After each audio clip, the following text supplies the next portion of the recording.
que les acteurs aujourd'hui, pour pouvoir débloquer le goût, le désir d'aller vers cette transition énergétique, ont besoin de faire une forme de recherche plus exploratoire, comme l'a fait le PARM dans la dynamique agroalimentaire, de se dire, tiens, toi, tu as un élevage de poules, bon, tu as l'habitude de faire venir telle ou telle matière pour donner du calcium à tes poules.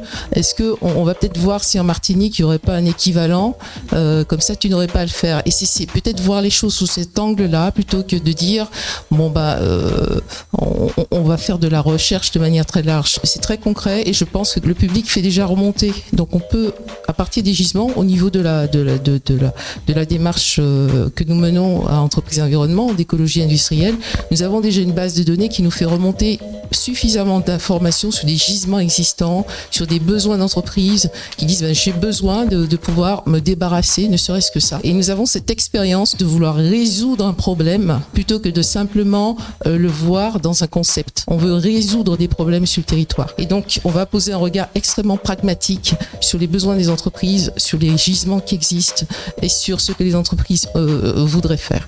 Donc, il y a ces questions-là. Il y a une deuxième question aussi en termes de barrières qui sont accompagner, émulsionner, relever l'ESS. Ils n'ont même pas de CRES en Martinique. Donc, comment voulez-vous que l'ESS se fédère pour pouvoir arriver à être porteur de projet, à apporter une information? Enfin, aujourd'hui, l'ESS, c'est le ferment de notre territoire parce qu'ils sont toujours là pour apporter des petites réponses qui vont dimensionner de façon très flexible.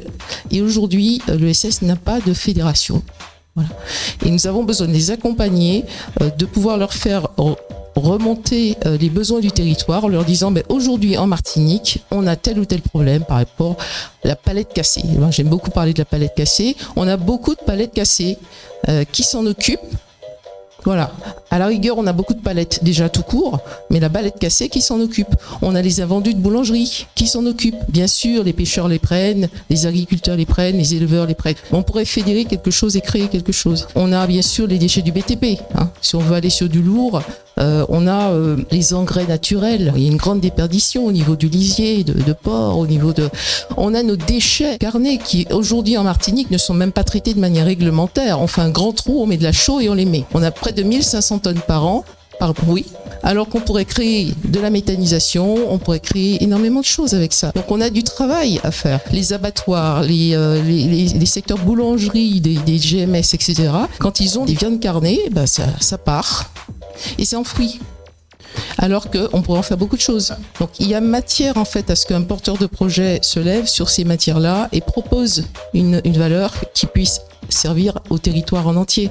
Je sais pas, j'ai entendu parler de la pyrogazéification sur certaines choses, la méthanisation. Enfin, on a tellement de trucs qu'on peut faire en Martinique qui pourraient répondre à de vrais besoins. Une des barrières que nous avons par rapport aux équipements, c'est que nous avons une vision, que nos équipements sont à nous et nous avons une vision absolument individualiste et individuelle de comment nous allons gérer ces ressources-là. Alors que si nous arrivons à les ouvrir et à imaginer un modèle économique du futur dans lequel on pourrait entrer ces ressources et les partager avec des conventions, évidemment, vous ne passez pas votre matériel comme ça, avec un bordage juridique, avec tout ce qu'il faut, on pourrait à la fois réduire notre impact environnemental, parce que l'île, elle fait que 1128 000 km², elle n'est pas si grande que ça, et on pourrait à la fois également faire de véritables économies. Ces économies-là, on va pouvoir les investir ailleurs.